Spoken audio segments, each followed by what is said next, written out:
used to have a lot of clubs that we could go to, and play after hours, and that's where we sort of honed our chops, to get where we are today, and unfortunately that's not the situation that goes around today. There are not that many places to play, but when I first came to California, there was Bop City and many places. I played a little joint down on Haight Street called the Jukebox with Bishop Norman Williams. Wow, the Bishop. I love the Bishop, yeah. Oh, yeah, it was really, really fun, and, it was just one of those little dives, and also got a chance to play with Kent Glenn and Henry Grimes.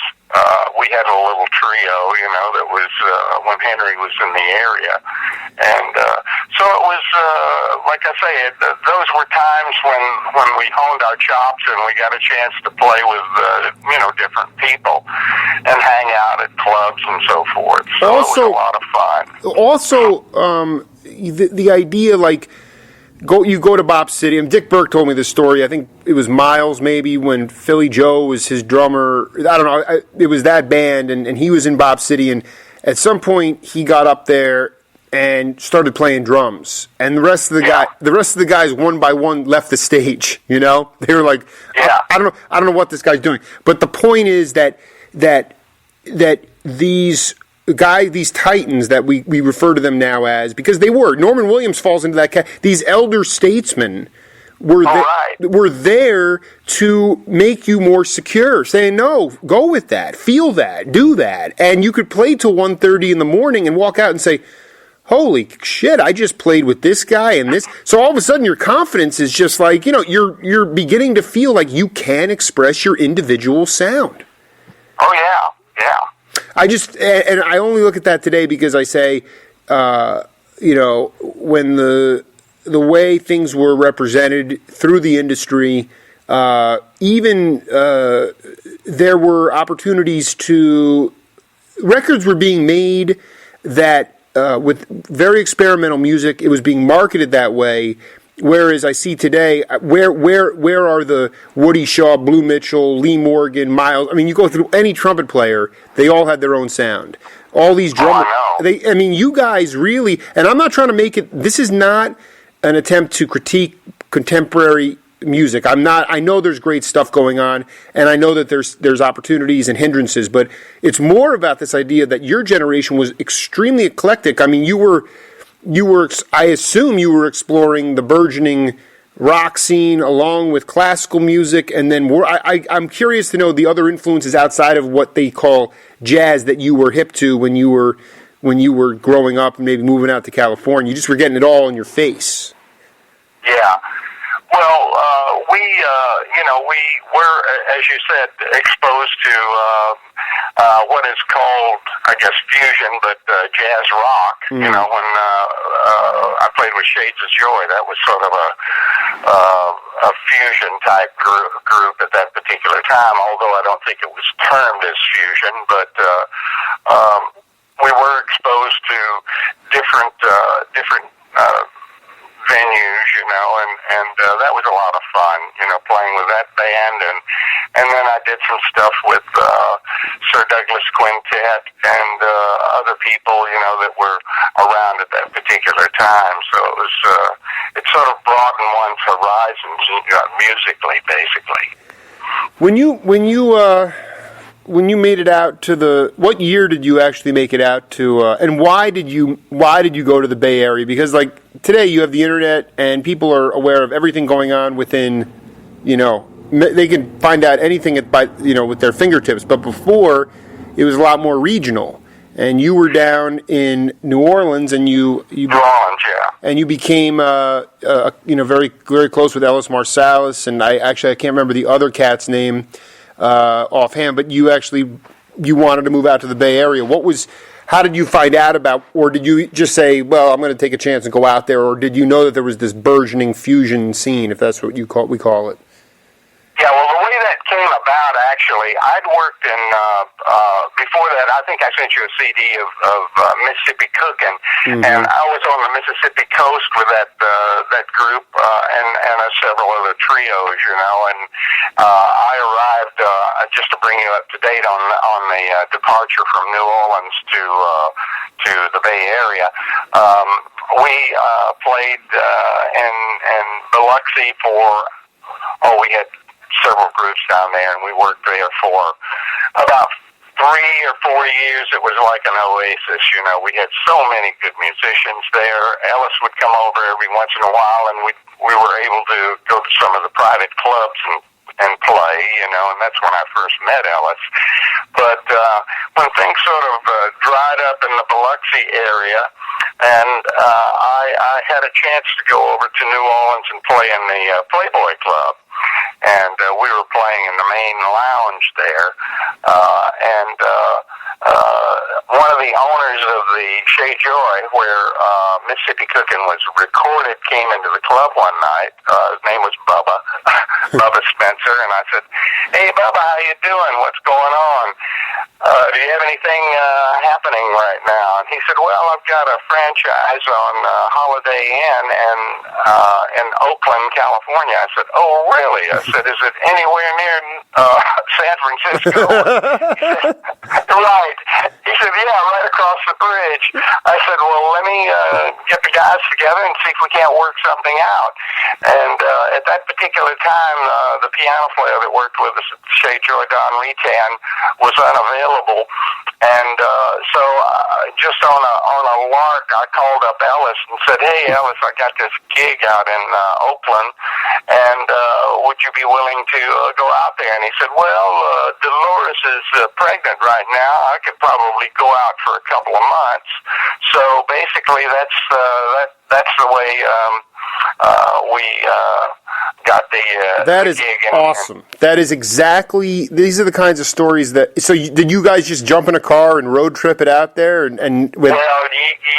If we'd had a film crew behind us, it's been quite a documentary because I'm telling you, I had a '57 Buick Riviera. We were pulling a 4x6 trailer.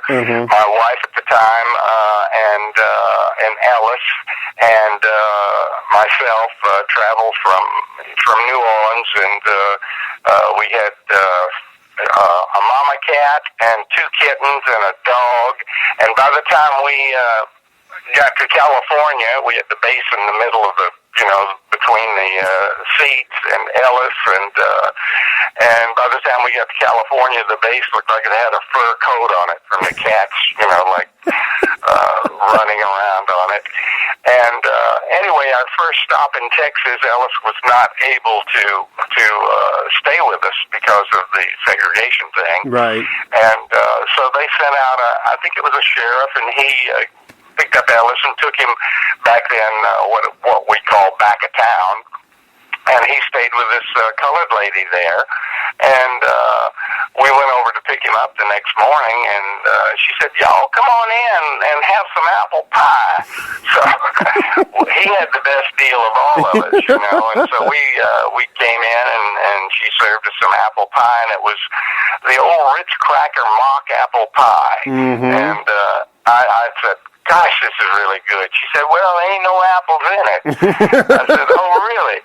So anyway, we had some apple pie and coffee, and hopped in the car and took off again. And our next stop was in Nevada, so we were able to stay in the same motel there. And then we wormed our way on out to California. We arrived here May the 16th, 1963. So this year I will celebrate 50 years in California. You literally came at the time when the cultivation of music was just, there was jug band music. The Beatles had not yet really hit the United States, but I mean, man, you could not have picked a more ripe time. Oh, I know. I mean, the apples. Was perfect. The apples might have been fake in that apple pie, but everything else on that trip was real. I actually, just out of curiosity, what do you think that it strengthened interpersonal relationships and love and spirituality amongst the group with Ellis? Like when fundamentally he was, because of the segregation, I mean, it was the law, but you guys obviously were like, this is a bunch of crap, but yet... I mean, did the fact that you had to go down and pick him up and, here he is, we're going to obviously listen to a piece of music with him on it in a minute, and it's like, gifted guy... Here he is being separated for nothing else than the color of his skin. Do you think that furthered the relationships and made you guys tighter as a group? Oh, yeah, most definitely. As a matter of fact, when I was in high school in 1949, I graduated in 51, but in 49, we had a quintet with a black piano player named... James Bonner, and when I went down to Alabama, I say Alabama. When I went down to Alabama in 1951 for our 50th high school reunion, I did a lot of research trying to find James because I would have given anything to see him. I have no idea whether he's still alive or what, but he was a hell of a piano player, and I met him in a music store that I used to go sort records on during the weekends, and he was in the back moving pianos, and I heard this piano player, and I said, wow, who is that? Wow. And so I went back, and I got a set of brushes and a drum head, and we just sat in the back and played. So, musicians just don't see color. It's... and that was just one of the most wonderful times I ever had playing. That, and of course the Biloxi thing, and New Orleans when I played at the Playboy Club there. That was a lot of fun. Yeah, I mean, you were right in the belly of the beast. I mean, what it comes down to is like like you said, musicians don't see color. I just think in general, most rational, secure people don't see color. It's those that somehow want to, attach some sort of, inferiority thing. And when you got a guy like Bonner blowing up the piano in the back, it's kind of, to me, it's going to just sort of dilute that argument right away. But yet, but the truth is we still, racism is still very prevalent in this country. I know, man, it's terrible. It's very craftily disguised in different ways and shapes and forms. Yeah. But for somebody like me who was clearly born much later than that, I mean, I was, it's the overtness of the segregation, the palpability of just, the separate water fountains, the separate bathrooms, like you said, Ellis going off to somebody's house. That to me was like, okay, at least it was out there and it was very evident and it could be rectified in some ways through civil rights and through that kind of stuff. But now it's all veiled in this whole mishmash of, and as our country's gotten more diverse, I think it's just made more people more insecure. So, and it's different. I mean, luckily, you knew to take the cats and dogs out to California because for all the things that Northern California, for some of its drawbacks, you don't necessarily get caught up per se in some of the rigidity that exists in other parts of the country. So I think that is, from a musical point of view, sociological point of view, I think it's refreshing. At least you've been able to sort of, insulate yourself from that compared to if you wound up living in Biloxi your whole life. Oh, right. As a matter of fact, my friend Richard Waters still lives down there.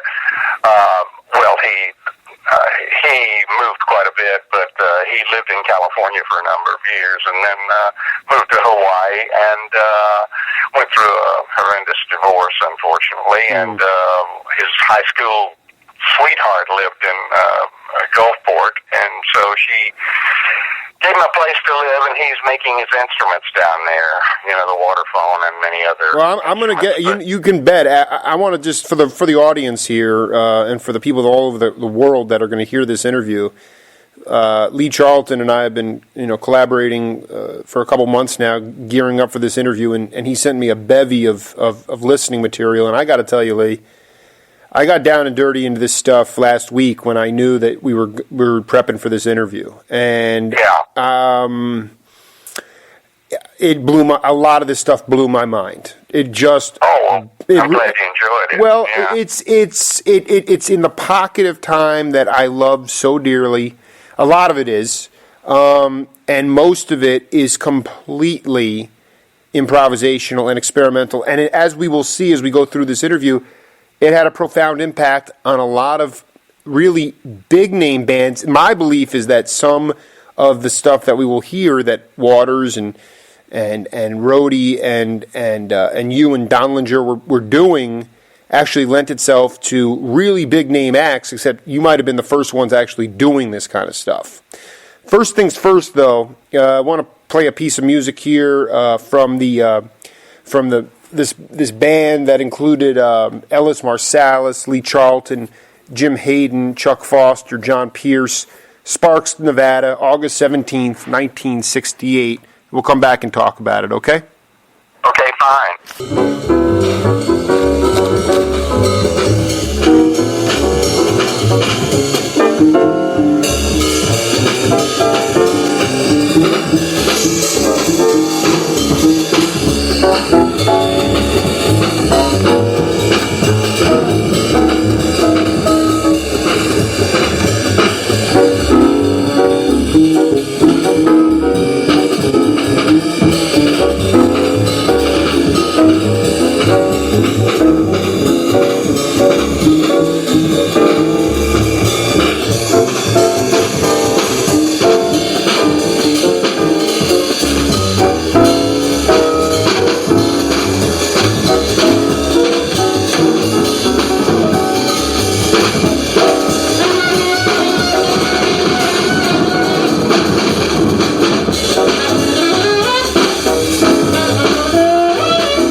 Yeah, give me that lighter fluid, man. Lighter fluid, and lighter fluid in that rag. Unbelievable. The quoting the. Yeah, that was a lot of fun. I mean, quoting from "Sparks of Fire," written by Lee Charlton. When I arrived, Ellis had already lined up an afternoon session with members of Al's club band, including saxophonist John Pierce, trumpeter Chuck Foster, and bassist Jim Hayden. We gathered at John's pad. I set up my new Your tape recorder and 2 AKG 202 mics, and we spontaneously set Sparks Afire. That was the opening track, obviously Impressions, but I mean, I love the fact that, that you... Not to mention this is blazing stuff. I mean, Pierce's solo was otherworldly. The only thing that I regret is that he didn't go on longer.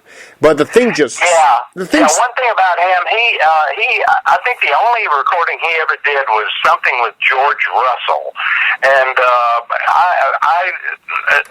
I say that he's sort of a cross between Parker and Eric Dolphy. You know, he's just a monster player. Unfortunately, he's not with us anymore.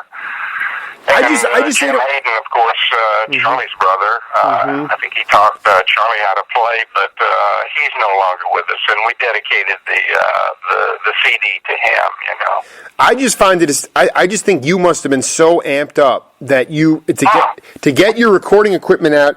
That opening track, you're driving that track. I mean, it was about 5.5 minutes long. I mean, you were swinging that thing so hard, and the bass and Jim on bass was just it was.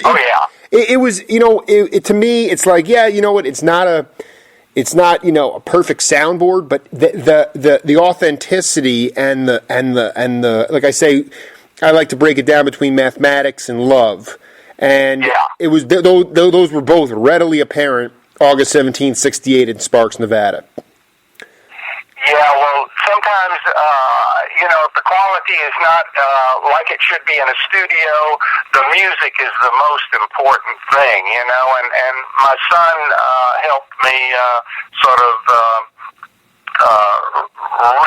redo that.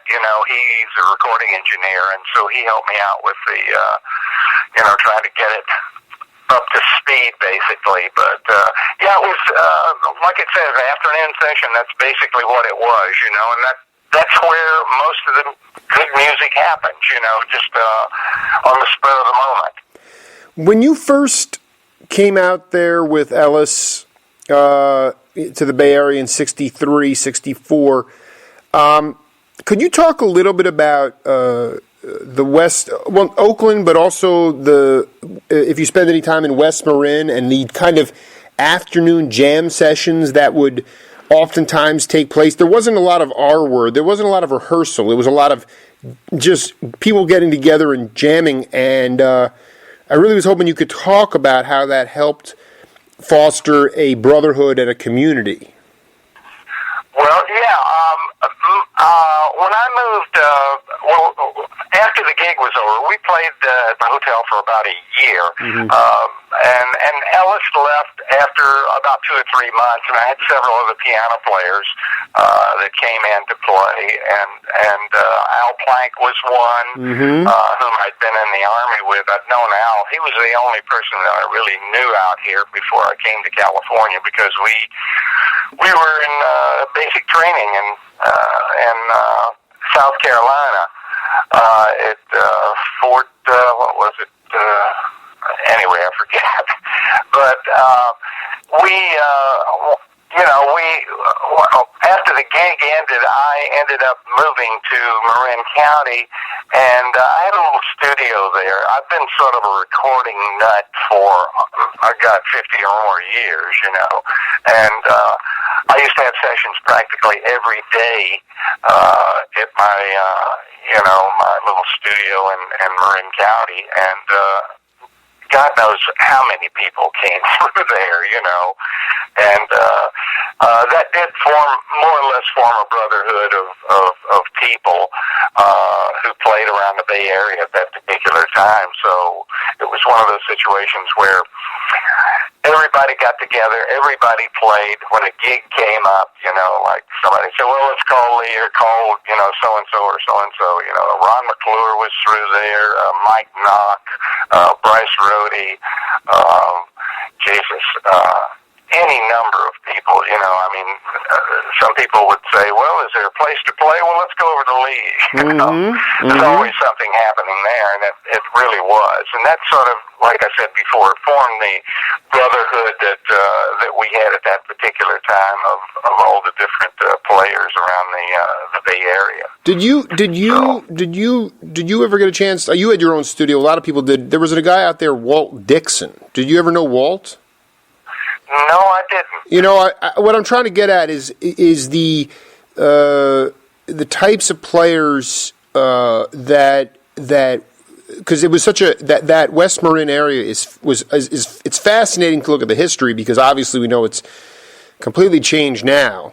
But but the idea of Shades of Joy and Martin Fierro, John Kahn, Michael Bloomfield, were you outside of the sort of this? I hate idioms, but outside of the jazz context, were you getting blues players and rhythm and blues players in there as well? I mean, I'm curious as to, you talk about all the players, were those kind of cats coming in as well? Not so. The only person and neighbor of mine, Dan Larson, used to drop by on occasion, and we did some things. I did 2 or 3 albums with him, and anyway, that was about the only person of that nature that came through the studio, but. Right. No, what I'm getting at is this. So you did the gig for you. You had a recording studio. You recorded a lot of stuff there. Oh God, yeah, I've got reels and reels of stuff. We're going to need to talk about that, because I have a well, your son is a mastering engineer, but I'd love to know some of that stuff, because some of this stuff needs to get out into circulation, Lee. I mean, this is phenomenal. This is amazing. Oh, I know. But that's a conversation for another time. When did you? What would be the next, in your mind? The next was Homestead the next real group that formed after that, or was there some? Yeah. We Chuck Day, you might say, was a really great blues player, and sang.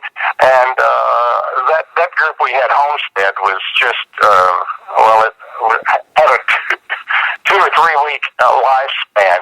We'd rehearse a few times, and I think Chuck got the gig, and he said, "Well, who are we going to get?" And I said, "Well, let's get the best players we possibly can." So we got Mel, who we played with. Mel and Chuck and I used to do a lot of recording over at Fantasy Records, for Heavy Traffic and It's the Cat and God knows what else that came through there. Ed Bogus would book us in, Oh my! Are you kidding me? This is, dude, Ed. I just talked to Ed the other day. And, you did? I love Ed Bogus, because I found this album called it says it's on the San Francisco label, Victoria, Secret of the Bloom, and oh wow, and who's playing? Well, and then Weldon Myrick, the player, he was on there, and then I look and who's playing violin, but none other than Ed Bogus. So I called him, and I was like, because he was such a great arranger for those early fantasy records. The soundtracks, the Heavy Traffic, Fritz the Cat. I didn't know you were on that stuff. Oh yeah, I did all the percussion on both of those. We did first we did Fritz the Cat, and then the sequel to that was Heavy Traffic. Are you sitting on LPs of those, by the way? Because I'm an LP freak. Yes. We might need to barter a little bit. I need to figure out how to get some of that stuff on vinyl, because so many of the spirits. Mel Graves, yourself, Merle Saunders, just that whole, what was happening at Fantasy at that time, the fact that you could walk into those studios and, Cannonball might be having a cup of coffee in the lunchroom, and Joe Henderson was down the hall, and, you might want to grab somebody for this. It was the fluidity and the flexibility within that music, compartment was just incredible. Oh, I know. There was lot going on there. And basically, you know, the rhythm section I was talking about with Chuck and Mel and myself, when Chuck got this little gig at the Boathouse in Sausalito, we decided to get the band, our dream band. So we got Mike Nock and Rip Stallings, and boy, we had 2 weeks of great fun. I think we got our, it was back then it was the union contracted job. So I think after the third day we got noticed because the band was pretty loud and sort of experimental in that particular time. And Mike Nock had just gotten an ARP synthesizer, and so it was. You know, I'll tell you something. On the East Coast, it was Joe Beck, and it was Bob Moses.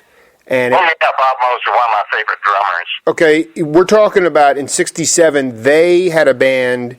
Bob sent me the CD. Jazz rock fusion band, and then so that was going on at the same time. I forget who was playing keyboards. I think one of the Brecker brothers was in it as well. But then on the West Coast, you had Nock, you had Ron Stallings. This Chuck Day, this Chuck Day cat, is he still with us? Unfortunately, no. Chuck was quite an abuser. He played with Mama Cass, Absolutely. No.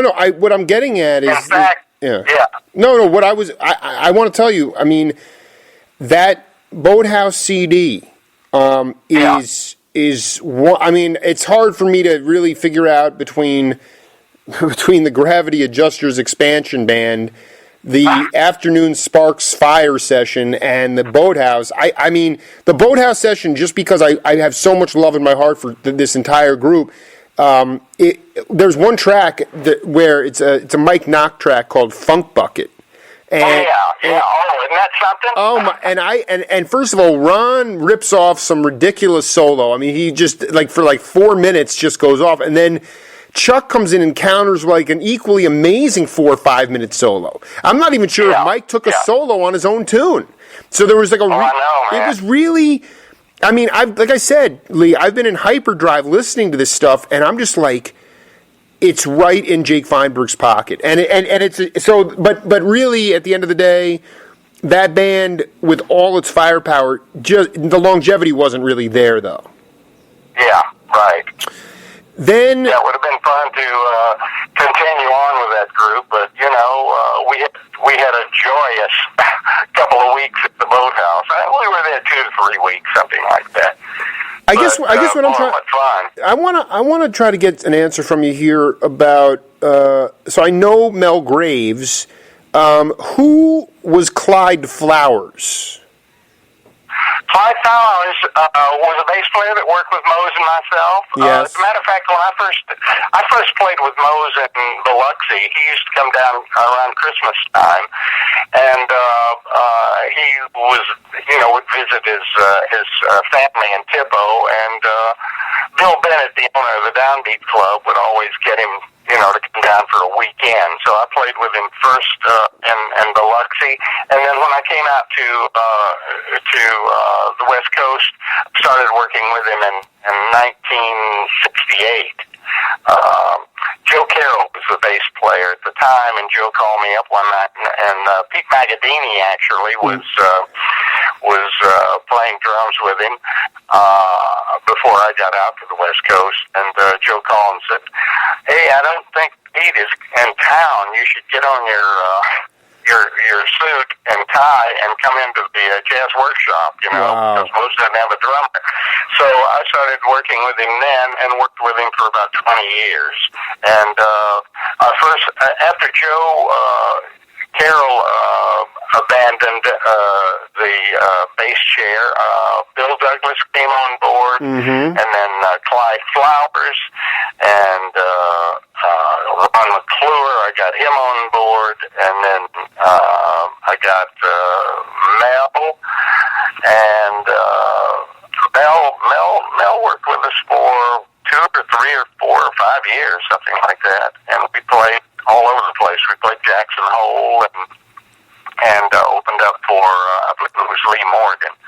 They had a jazz festival there. But Clyde Flowers he lives down in L.A., and he's a PI, investigator. No, he's retired. not. This is insane. I can't believe that. Yeah. That's awesome. Yeah, I talk to Clyde every once in a while, just see how he is. And I recorded so many of those sessions that we did with Mose, because I had a Crown tape recorder, and a friend of mine, Hal Singer, used to man the recorder, and he recorded a number of gigs we had in the Bay Area. So I probably have enough recordings to issue, maybe 2, 3, 4 CDs from the gigs with Mose, and various players. One which I'm trying to do now, but I'm having a bit of a problem, is one we did at the Great American Music Hall with Charlie Hayden. I know we've been. I don't necessarily want to. I want you to deal with that infighting. I don't want you to. I know what you're going through, and I pray that everything will work out. Really, I do too. I can't. You can't put up, mental illness or irascibility. But these are difficult things. I mean, it's funny. Really, at the end of the day, what you're doing is similar. I mean, me and you were talking very esoterically about this stuff, but. This is going on the record, and in many ways, you're preserving this piece of our cultural heritage because, like Stan Gilbert, the bass player who played with Cal Tjader, he lived in Japan for a while, and Carl Burnett, the great drummer, he's a good friend of mine, and Stan just came back from Japan. And he's got these soundboard tapes from a jazz festival from like '64 with Armando Peraza and Al Zuleika on piano and and so I call Michael Kuskuna, and because I did a great interview with Michael recently, and he's a very sweet guy, and he's from your generation, and he basically said that marketing something with Cal Tjader is essentially suicidal right now. It's really a shame. Well, the same thing. I've tried to deal with Charlie. Charlie's in ill health right now, but we have the Healdsburg Jazz Festival, and this year it's dedicated to Charlie. He's going to be up here. I saw him recently on Tavis Smiley, and he looks a little harrowed. So anyway, I'm working around this situation right now, trying to get this thing released because Mose's daughter has connections with BMG, and they are trying to get rights, or they're getting the rights to all of Mose's tunes, and so she's going to possibly get it to BMG, and if they're interested in it, they can probably come up with some money that would please Charlie, because he needs some money right now. Like I say, his health is not great, and so that's that story. But anyway, I've got it in the can and had it digitized, and God, it's really a great session. I wanted to just going back to these fantasy sessions with Fritz the Cat and Bogus. You were playing different percussive instruments, or were you playing on the trap set? The trap set mostly. So you're playing drums. You were really on the back of those albums. The drums is credited to Lee Charlton. On one. As a matter of fact, they do it in alphabetical order, and it says Ray Brown, Lee Charlton. Yeah. So I said, I got something with Ray. It's like in the early '50s when I was living in Atlanta. My 15 minutes of fame was with Charlie Parker, Dizzy Gillespie, and Wynton Kelly. That's not 15 minutes of fame. That's called legacy. Oh boy, it was great. I don't care what you want to mean. Back in the days when the big bands, like Kenton, would have a package show, and that's the way that came about, man. It was just incredible. So I got to play with Charlie Parker, and actually I had a trio in Atlanta at the the Peachtree Street Hotel with Wynn Kelly. He was stationed at Fort McPherson. So we had a little weekend gig at a hotel which was just dynamite. Well, I want to put on another piece of music here. We just the propensity of music that Lee sent me is just incredible. So let's take a listen to this, and we'll come back and get into the nitty gritty. Okay, and I just have to say my phone is beeping a little bit, so I hope it doesn't go out. But if it does, we'll. Dude, we're gravity adjusters. We'll figure it out. Yeah. Yeah.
I put that on for my wife and my kids, and she's just like, "What the heck is this?"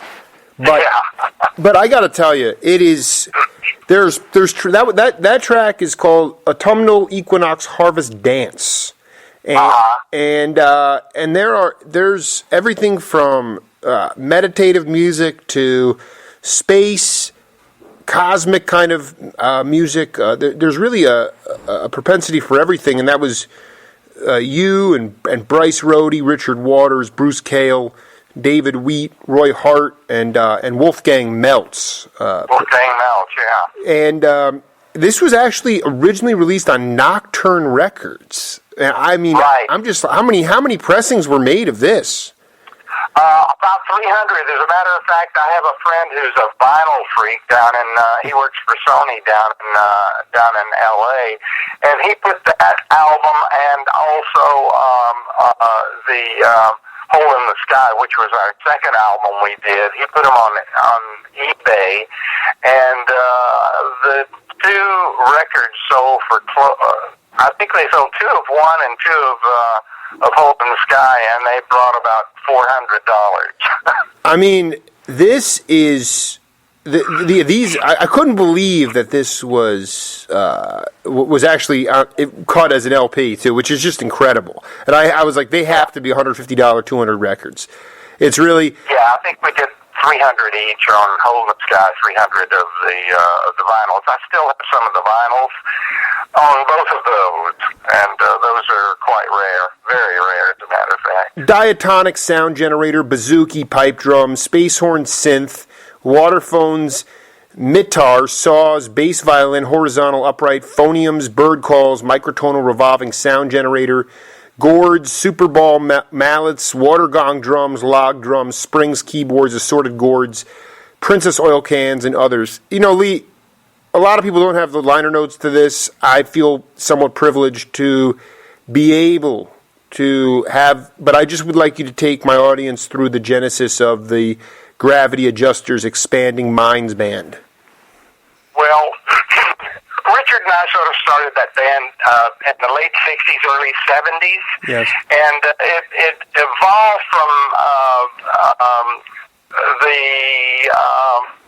times that Bryce Rhode and I had played together. Bryce Rhode, Tom Beeson, and myself. We sort of, I think I sent you Woola Maloo, I'm not sure. Well, of course you did. Of course you 67, Pacific Heights Recordings. Yeah. We started stretching a lot of Bryce's compositions out, and I mean, we got them to the point where you could, we rehearsed practically or got together and played about 4 or 5 days a week, and basically we could take one of his compositions, and Bryce could go anywhere in the composition, and we'd just jump on it. You know, it's like a flight of birds. You know, you see this big flight of birds, and all of a sudden they take a turn to a different direction. That's the way that music started with Bryce, Tommy, myself, and Richard got interested in it because he's always. I think he played keyboards when he was a kid, and so he started.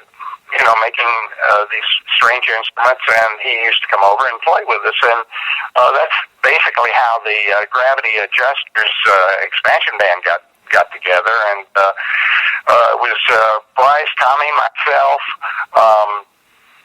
Richard, and we had so many people come through there, that band, Mike Nock, Ron McClure, just many different people, Chuck Day and Tom Donlinger, and so the band evolved over the years, and we had an opportunity to go down to L.A. and record the album. For Roy Hart and Harry Babison had this label, the Nocturne label. I'm just did Emil Richards ever come up and play with you guys? No, he never came up. But as a matter of fact, he. Well, anyway, I don't want to talk too much about Emil because he had an array of instruments, but he sort of. Topped off one of Richard's waterphones, so there was a bit of animosity. Okay, we're not going to go. I'm sorry to bring that. I just want to say I'm looking up the Gravity Adjusters Expansion Band. It says here, this is a classic description. Gravity Adjusters Expansion Band, private West Coast cosmic psych. This is how it's being. This is how it was addressed on eBay. And in 2012, again with a downtrodden economy. We have one copy sold for $127. Another copy sold for $100, and then some where the condition was a little bit less, $48, $40. I'm so excited to have it, on CD, but the vinyl is just classic. I have to ask you though, because I'll send a copy of vinyl of Hole in the Sky and one to you. well, I owe you a nice duck dinner when I get out to see you. I have to tell you something. Mickey Hart showed up at these things, and Mickey. Because I'm a fanatical Grateful Dead fan and Jerry Garcia fan, and really they were the ones that got me into jazz. A lot of people don't consider the Dead a jazz band, but actually that's what they're just constantly improvising. And Mickey was also fascinated with. This was right in his pocket when the Dead didn't start going. They actually came up with something in their shows. I want to say it was post 75, where in the second set there'd be a part delegated specifically to drums and space. And when I listen to the Gravity Adjusters Expansion Band, I hear the beginning. I hear that influence from the Grateful Dead, and I'm just wondering. When Mickey showed up there, was this kind of new to him, and he must have just gotten off on it. But I think this was responsible for, because when I listen to this, and I never used to do this, but when I listen to drums in space from Grateful Dead live shows, I'm hearing all sorts of percussive instruments, just like this band. So you tell me how Mickey got into this. Well, my friend Joe Carroll, bass player, was doing some recording up at Mickey's barn. Yes. He had a really nice recording studio in this big barn in Novato, right? Yeah, Novato. Novato Drive. Mm-hmm. And so Mickey ended up buying one of Richard's water phones, and we actually, Richard and I did a recording at Rolling Thunder. We were on the Rolling. You were on Rolling Thunder too? Lee Charlton was on Rolling Thunder? Yeah. Oh, that's fantastic. I have that out. Richard's also on that. Wow. And so he got, I guess we sort of turned his head with the water phone, and he started using that, I think, in some of the Grateful Dead recordings, basically. I had a hell of a time trying to get paid for that one, though. I hate to say it, but I don't know that he gave us credit on that or not. Well, that's what I'm trying to get at here, because he's impossible to pin down for an interview anyway, and even so, he only really wants to give 10 minutes worth of time. But this stuff didn't happen in a bubble. It happened because of a brotherhood, and when I hear some of the space, I hear some of the shots and the echoes and the reverberations, I'm like, this is exactly what came out of the Gravity Adjusters, except you guys were doing it years before the Grateful Dead were doing it. That's really... Yeah, we really were. It was...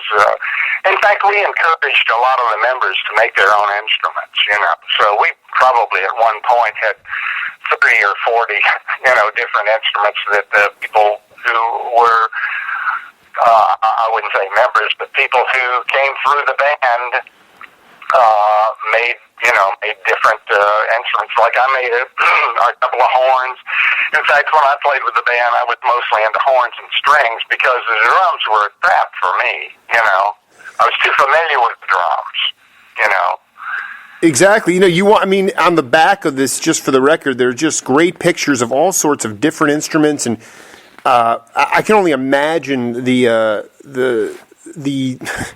good times you guys were having there. But were you playing sort of like, would you play at, let's say, not necessarily Mickey's barn, but would you play in sort of communal settings or little areas where people would bring family members and they'd have... Oh, yeah, we played... God, we even played a wedding one time in San Francisco, if you can believe that. I need... Where's the recording of that? At the big church there, and Grace Cathedral? No, not Grace Grace Cathedral, the one that gives out all the meals. What's his Reverend Williams? Yes. Michael Howell, the guitarist, told me about that place. I can't remember the name. We played there. We played the Oakland Museum. We did all kinds of concerts around the area, you know.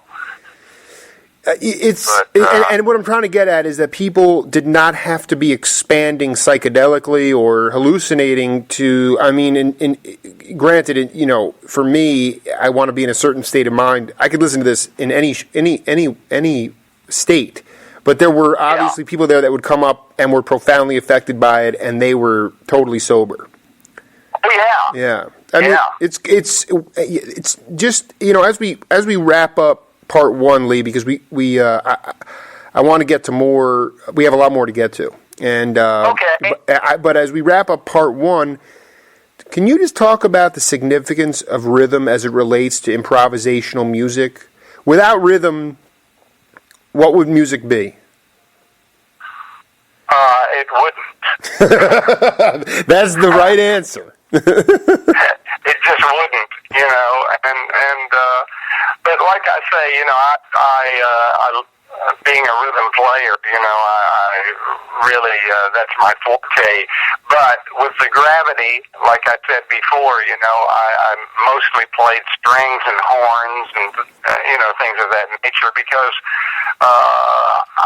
being a rhythm player and rhythmic, it was sort of a trap, basically, you know, so. That was my take on it. Do you feel that, I mean, again, Nocturne was, how conducive to experimental music were these smaller independent labels, Arch Records in Berkeley or Nocturne? The idea that, you know, the idea of rhythm, the idea of really pounding all sorts of percussion into people's heads.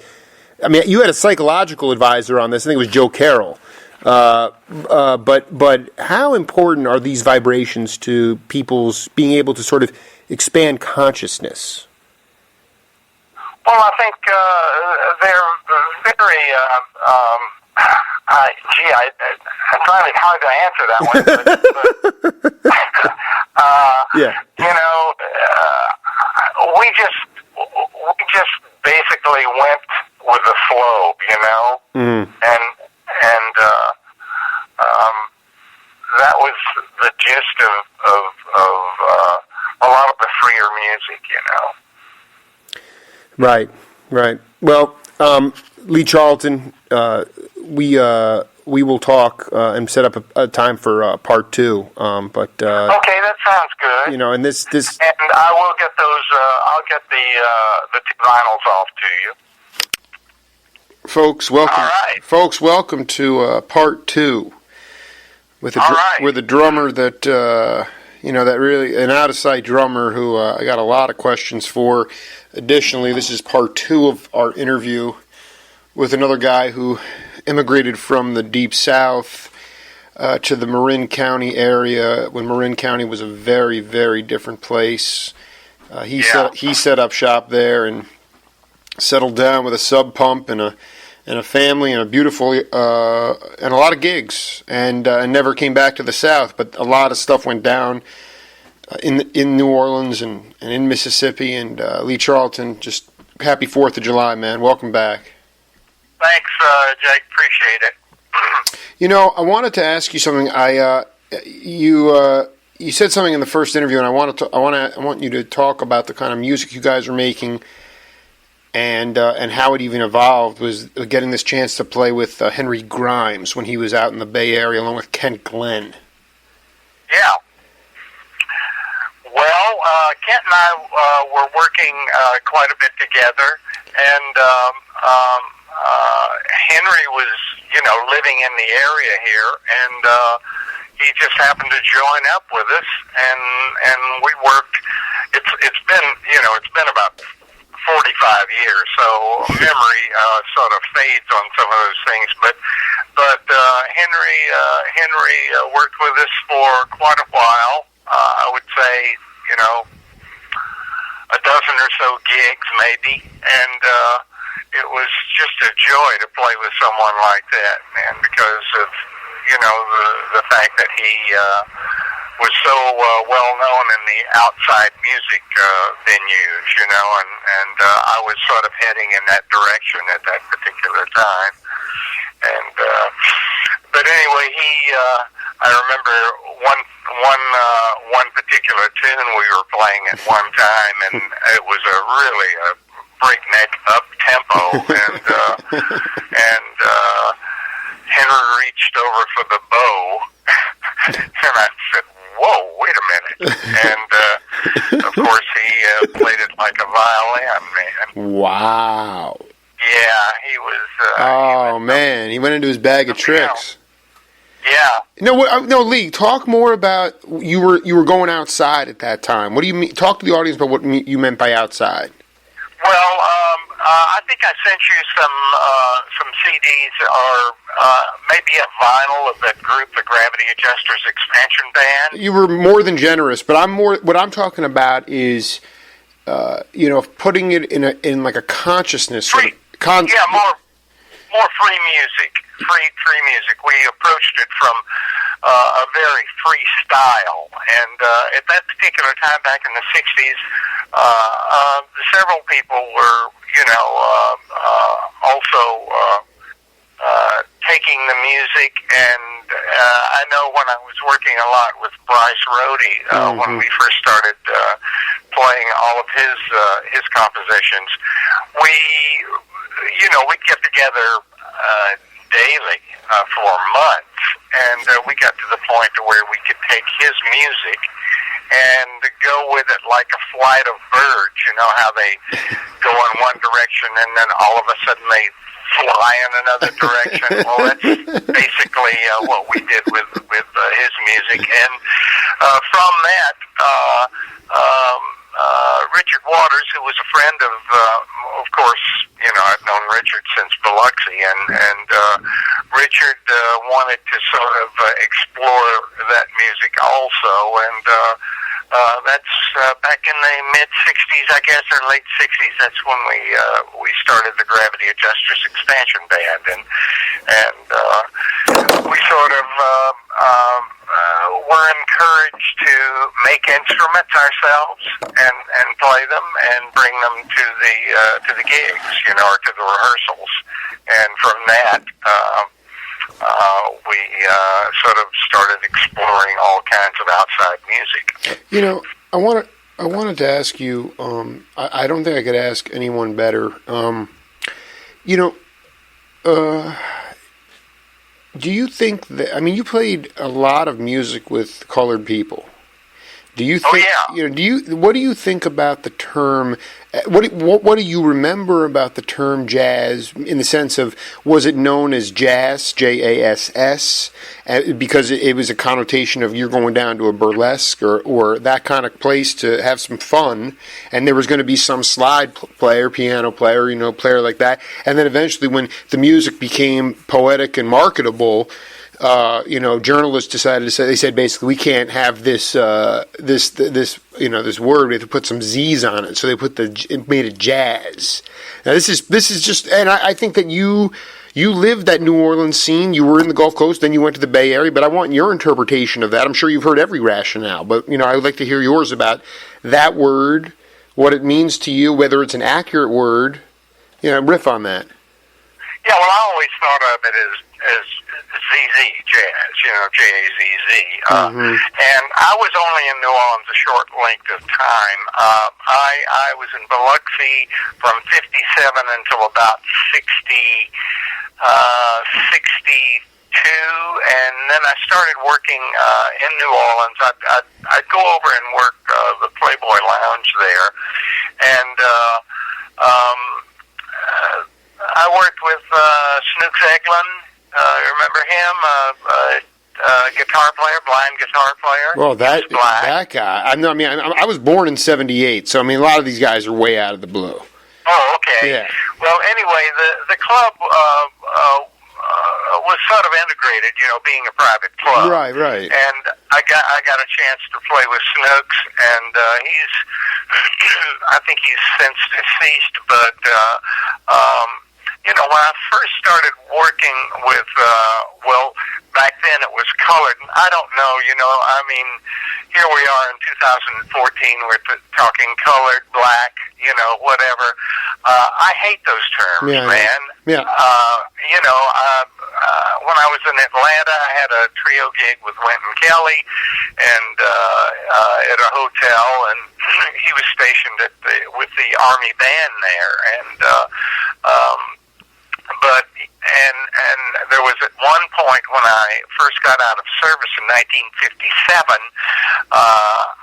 my folks had moved from Alabama to Charlotte, North Carolina, and I went out on the road with a group called let's see, what was the name of that?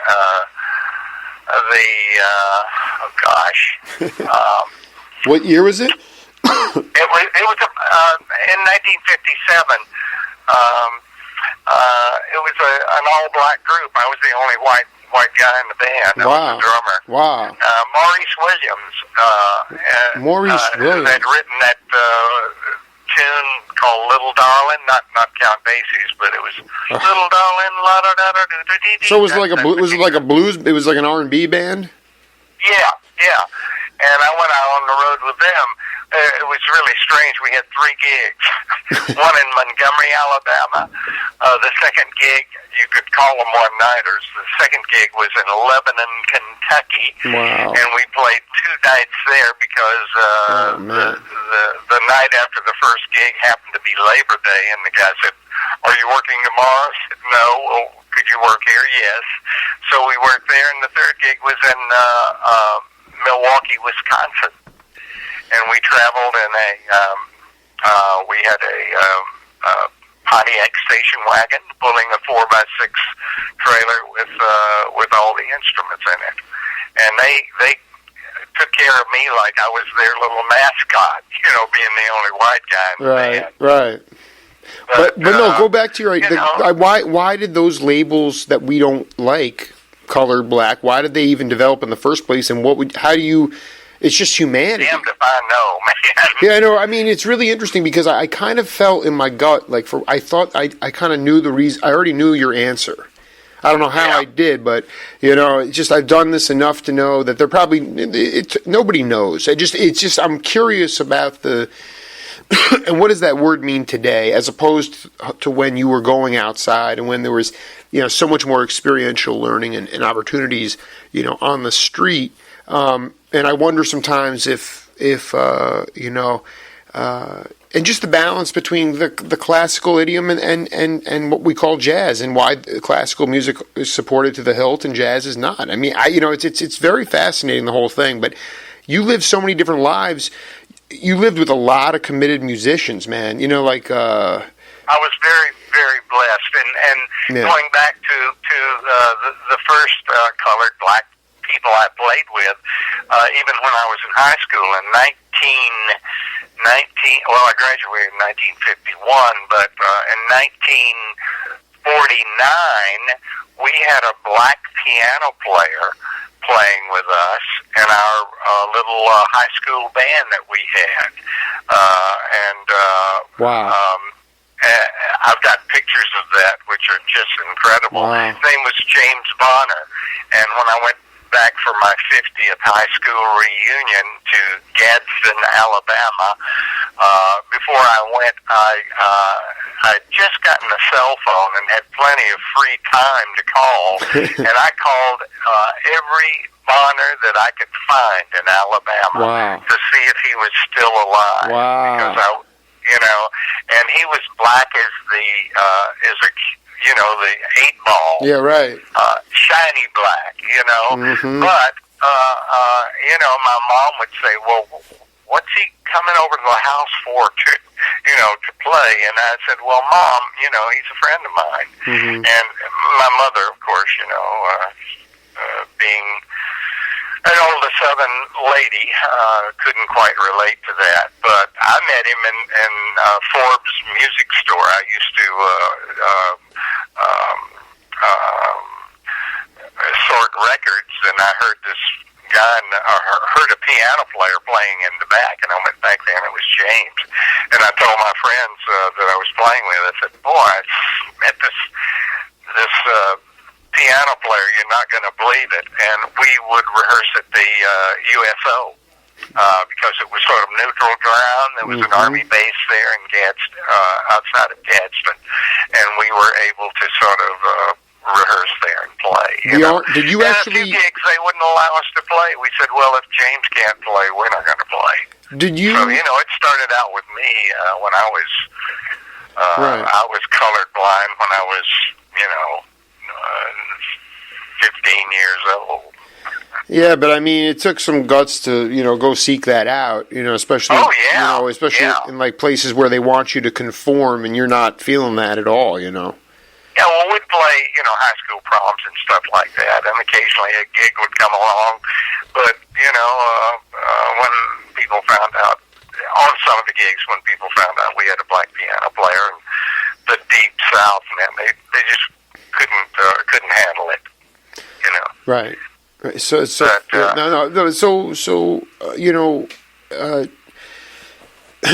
a little. Were you involved with desegregating? Were you in the Army during desegregation of the Army? Yeah. As a matter of fact, I was stationed in Germany, and my roommate was the spitting image of Charlie Parker, and he played alto sax and piano. Wow. His name was Charlie Hampton. Wow. Charlie Hampton ended up fronting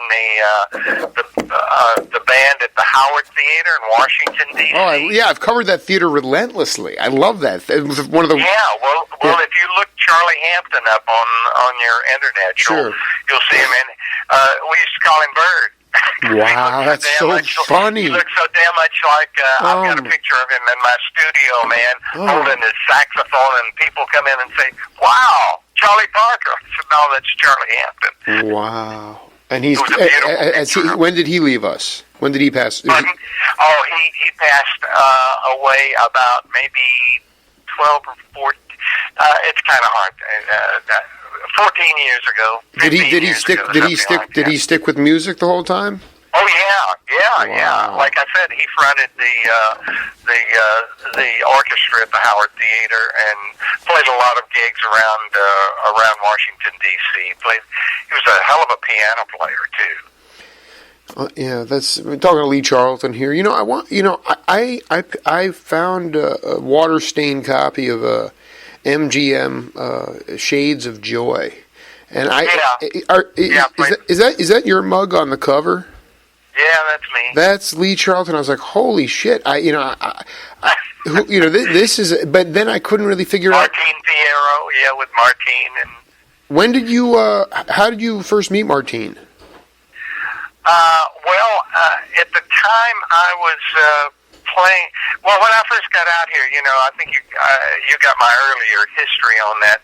Ellis Marsalis came out with me, and exactly. We the classic cross country story. Yeah. Yeah, and after the gig folded at the Holiday Inn, I stayed. Everybody else, actually, Ellis only came out for about 2.5 or 3 months, because his wife was pregnant. Dolores was pregnant, right. And you know what happened there, Yeah, right. but everybody else went back to New Orleans and Point South. Mike went back to Biloxi, and I stayed because I figured if I ever got to California, it was my ticket, to come here and I was home. Right. That was it. I just wanted to get out of the South. Right. Right. And so I started playing with all kinds of people around here. Vince Guaraldi and Jack Sheldon, and had some gigs with the weekend gig with Maynard Ferguson. Wow, dude, real hard bop, hard West Coast bop you guys are playing. Yeah. They had a club over in Oakland called the Brass Rail, and they'd bring in groups for the weekend. Bob Cooper and June Christie came in. They were married. I played that show with them, and that is classic. Are you kidding me? That is so classic. Bob Cooper swinging. What was he? He was down in Southern California, right? I think so. Yeah. Yeah. But you got out there and you met a bunch. I want you to talk specifically, in your opinion, about the mindsets of everybody out there. How it seemed to be this collective spirit of individuality. It wasn't. It was just everyone wanted to do. Well, maybe you explain it. What was that mentality? Well, back to the earlier part of our conversation. Right. When you said something about how playing free and opening up. That was going on to a certain extent. Jerry Granelli and Fred Marshall, they had a group, that was sort of experimenting with different types of music, and so it just seemed like it was a very fertile time in San Francisco, and a lot of good musicians were out here, And there were a lot of characters, man. I mean, Noel Jukes. I mean, I did that. Noel's still playing over. He's got gigs coming up all the time, on CFM. I always see his name up there, he's playing a gig in Sausalito or here, there, and the other, But, there was a lot of stuff going on at that particular time, and then back to Martine. Yeah. I think I met Martine when I was playing down on Ashby at what was the name of that club? With the Bishop, Norman Williams.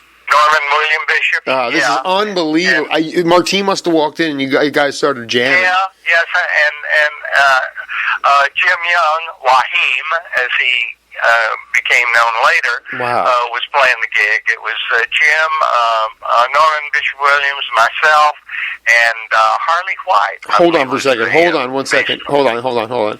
Was Young? Was Jim Young a piano player? Who? Was that Jim Young? Jim Young? Yeah. Oh, yeah. He was a hell of a player. Okay, because I just found this album from the mid-'60s with Dewey Redman and Eddie Moore. I mean, this is legendary free Bay Area stuff, and Jim Young is on keys, and I never even heard of that cat. Oh, yeah. He was really a good player. Unfortunately, he passed away, too, man.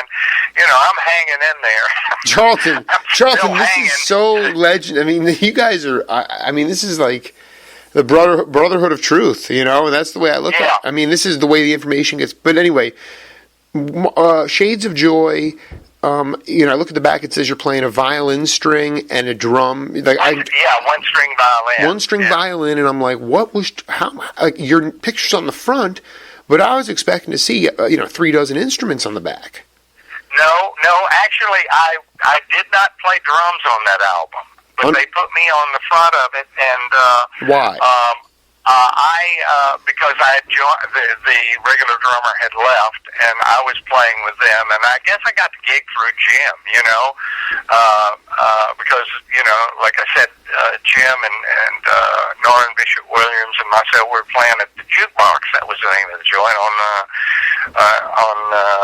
Ashby Street, and I was asked to join the group, and so I did, and we played, we went out on a short tour. It was, I think they were recording for Mercury Records, and we went out on a short tour. Boz Skaggs was on it, and we were sort of the opening act for Bob and Boz. Yeah, Boz, yeah. We did a short California tour. I think we might have played the Troubadour. We did some Southern California, LA stuff,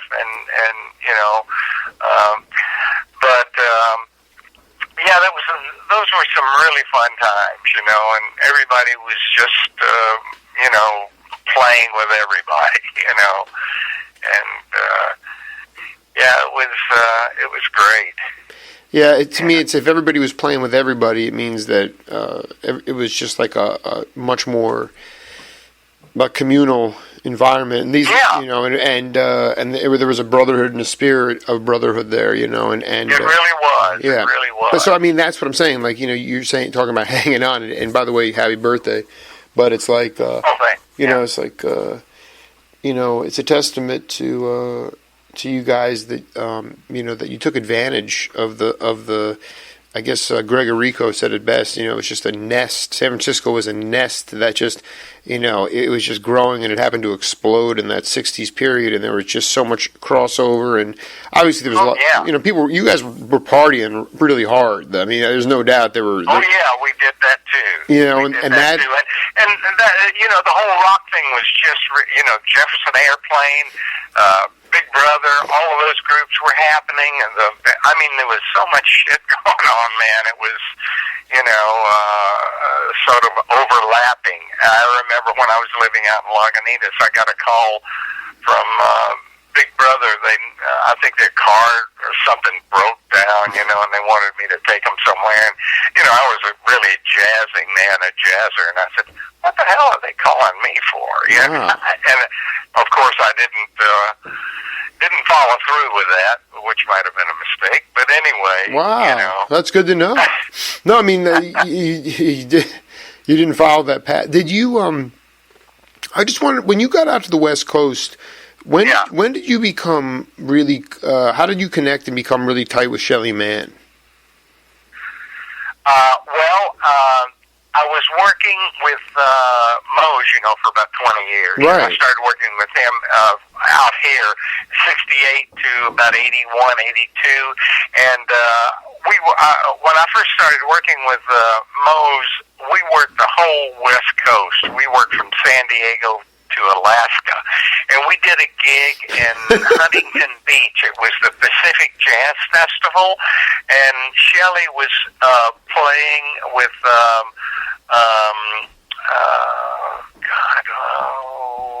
Christ, man. Yeah. It's all right. It's all right. Claire Fisher. Wow.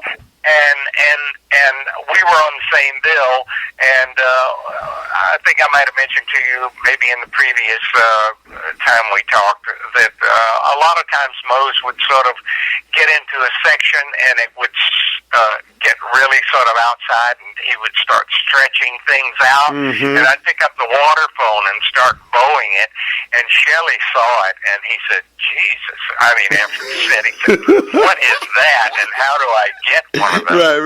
Right.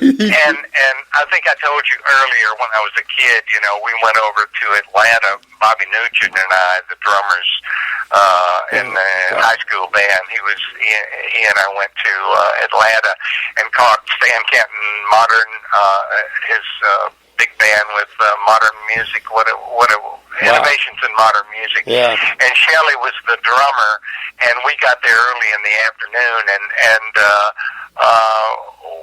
we were watching them unload all the the equipment to put in the auditorium, and Shelly happened to pass by, and we reluctantly went over to introduce ourselves, you know, and Shelly took us underarm behind stage, got 2 chairs, and set us up, and we watched the whole thing from the back. Wow. From the stage.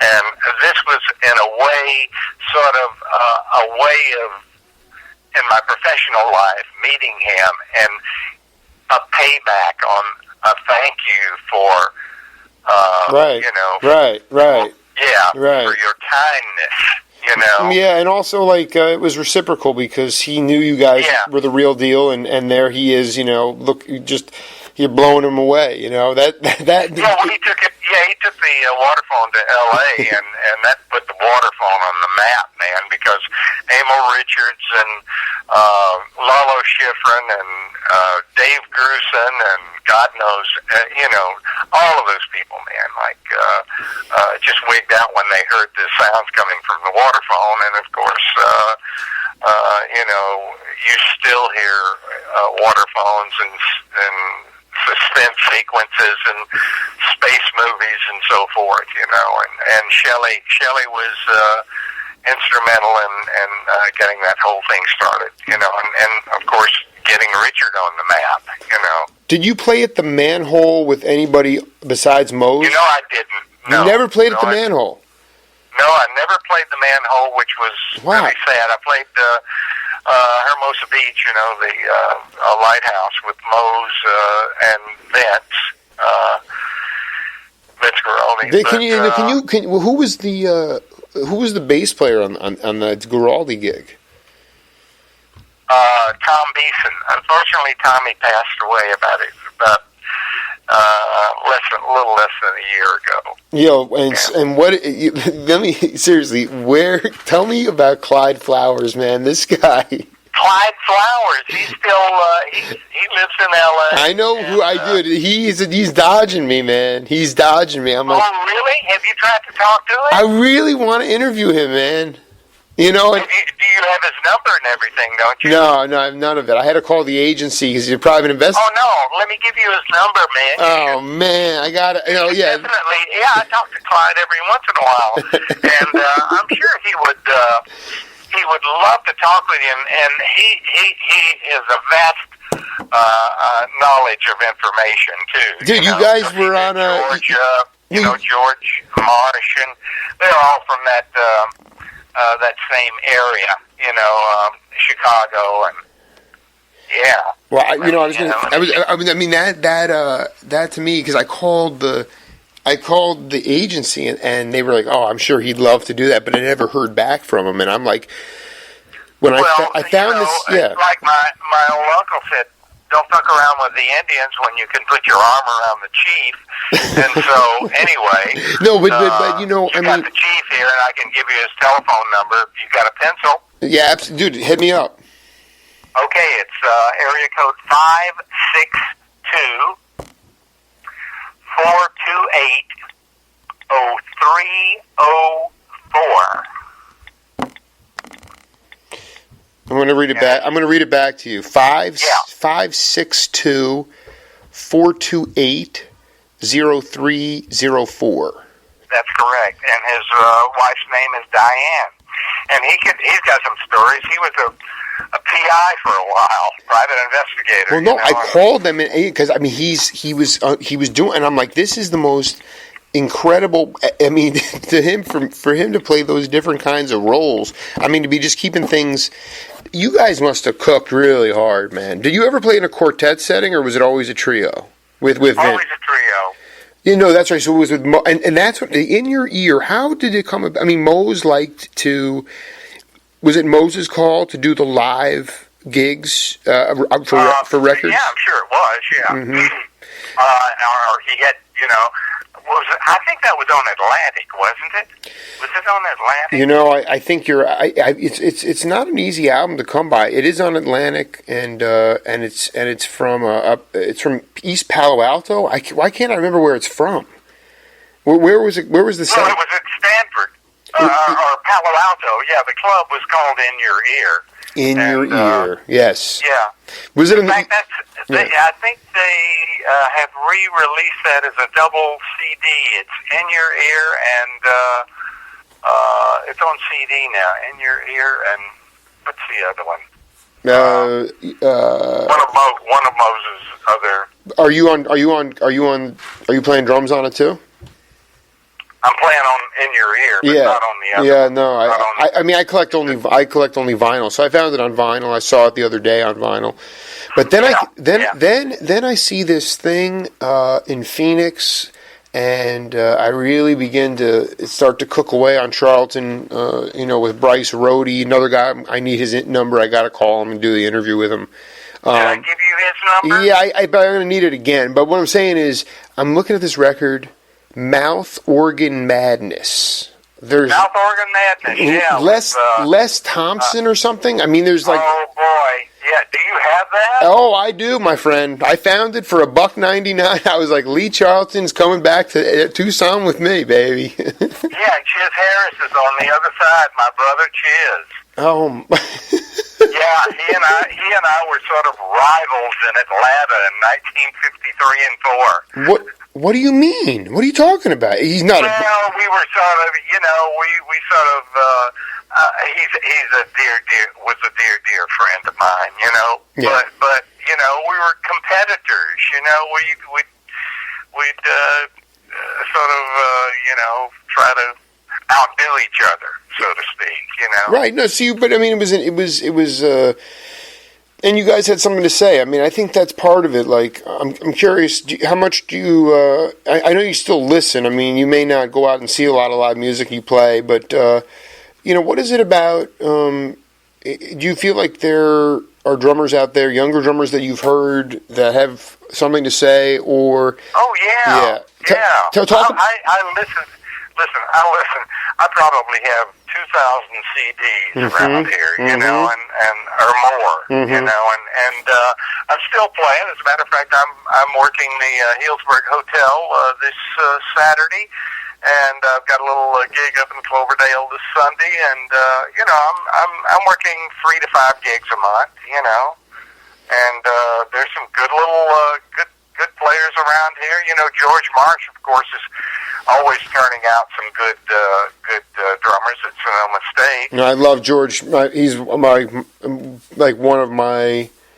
he's like an uncle to me at this, basically. You know? Yeah, well, George and Clyde are real tight. You know, George and Clyde Flowers, man, they're old buddies, man. And, I had no idea that. What's so funny is that here it is. Like, I'm vexed to find Clyde Flowers because Charlton and him also collaborated on Fritz the Cat, an album I've never been able to find on vinyl. Oh, yeah. You know? Yeah, as a matter of fact, I was playing with Ray Brown on that, alphabetically. I never saw him, but, you know, they listed the personnel.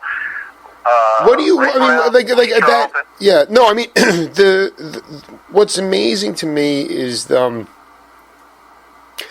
I just really that Shelly Mann story is very touching, and the fact that you were able to reciprocate. Were there other instances in your career where that occurred? Not maybe with that kind of symmetry, but have you felt in other ways where maybe a mentor you got to Well, just about everybody that I played with out here were sort of.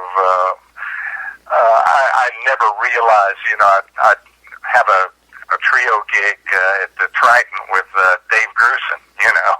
Right. And then, you know, and June Christie and Bob Cooper and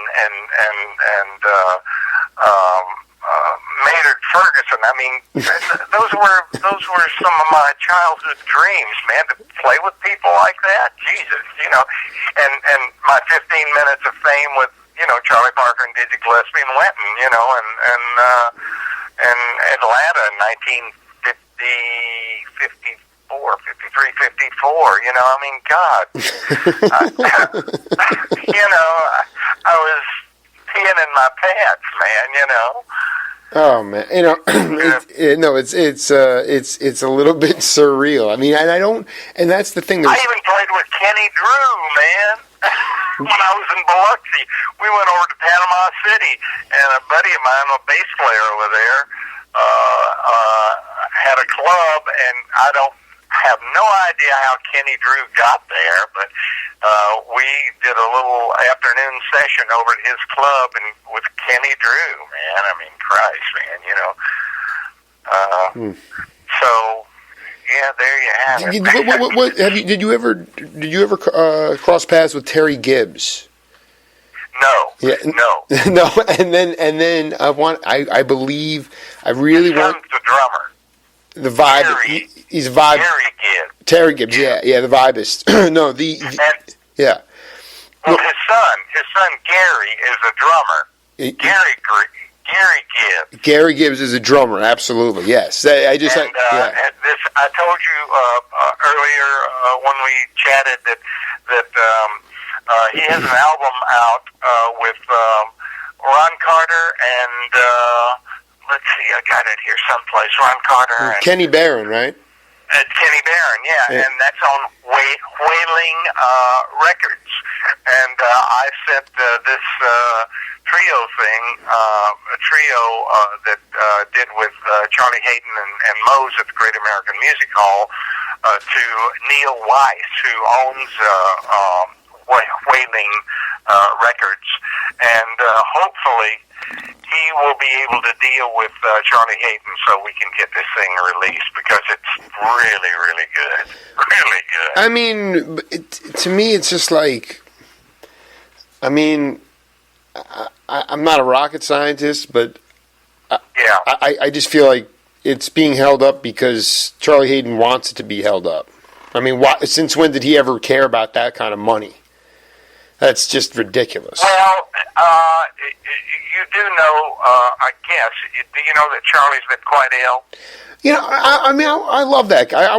He's well, so did I, man. Yeah. You know, and still do, man. Yeah. But you know, like I'm to the point and to the age to where money doesn't make that much difference to me. It's the legacy of getting the stuff out, man. You know, if the music is good, then it should be heard. You know, I'd love to talk to Charlie. I mean, I just feel like, well, I mean, obviously, if he's not in physically good shape, then I would hope I guess he's been feeling bad for quite some time now. Yeah, well, I wish I could give him the $5,000 he wanted, man. But you know, I was going to produce it myself, go through disc makers or Oasis, do 1,000. I could come up with 2,500, 3,000, you know, something like that for the production of it. You know, and get it out there. And there are two pluses on it. You know, both Charlie and Mose have been inducted into the National Endowment for the Arts over the past 2 or 3 years. You know, it was Mose and then Charlie. You know, and that would look really good on a CD. You know, inductees. Well, and then and how would you describe, what year was that? It was November the 10th and 11th, 1978.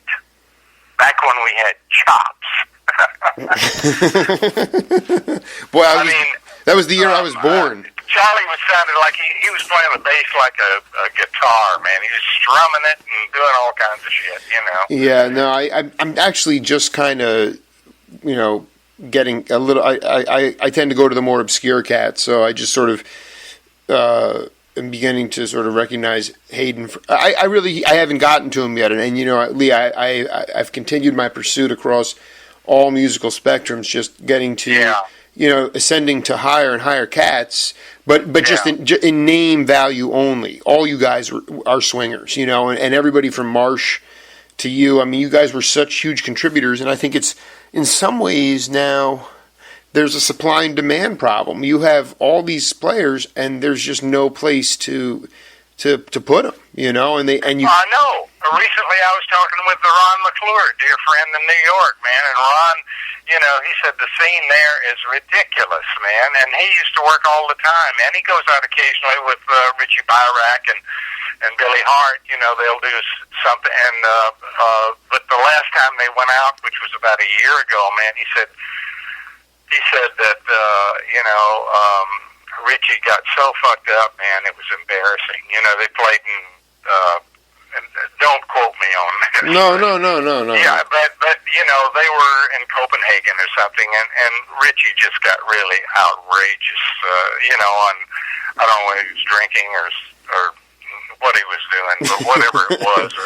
That sucks. But anyway, back to Ron, you know, he was working, here's a great bass player, Ron McClure, and he's playing piano at McDonald's across from the World Trade Center. No, I need to send you my interview with Ron because Ron McClure? Yeah, Ron and I we've had some he was a big fan of my show. I kind of I made a statement. He's a sweetheart of a cat. No, man. Well, I mean his bass playing actually with Joe Henderson and like some of his, and when he was with Blood, Sweat and Tears with Larry Willis on the East Coast, like, you know, he's given me a lot of inspiration on this journey that I'm on, and you know, that's why I kind of just, you know, but yeah, when we did an interview on live AM radio and back when I was first starting out, and he talked about and being complacent, being happy, but with being able to play that gig. But yeah, I mean, it's not. And I also think that the other thing is that I know this to be true, that in these urban centers, especially like New York, where there's a lot of now jazz education, there's a lot of jazz education, and there's a lot of need to, go through this sort of curriculum and study. Everyone's studying the same thing, and so it's hard to be experimental when there's that much kind of pressure. You know what I'm trying to say? Like, I think that what was going on, the experimental stuff, the who gives the, let's still make it sound cool, but, let's throw perfection out the window, kind of, and I want, I think it's important for you to talk to younger generations, because I think it's, you don't want to be sloppy, but the point is that experimentation is the key to the cosmos, Yeah. And, back 30, 40 years ago, man, there were so many venues that we could, sessions and stuff. Back in when I first got out here, it's Bop City and of course Jazz Workshop and all kinds of different clubs, and you just don't have any of that for the younger players. They come up playing their ass off, man. They've got great technique and everything, but they don't have the venues that we had 30, 35 years ago or something. Well, and there's too many. It's too many albums.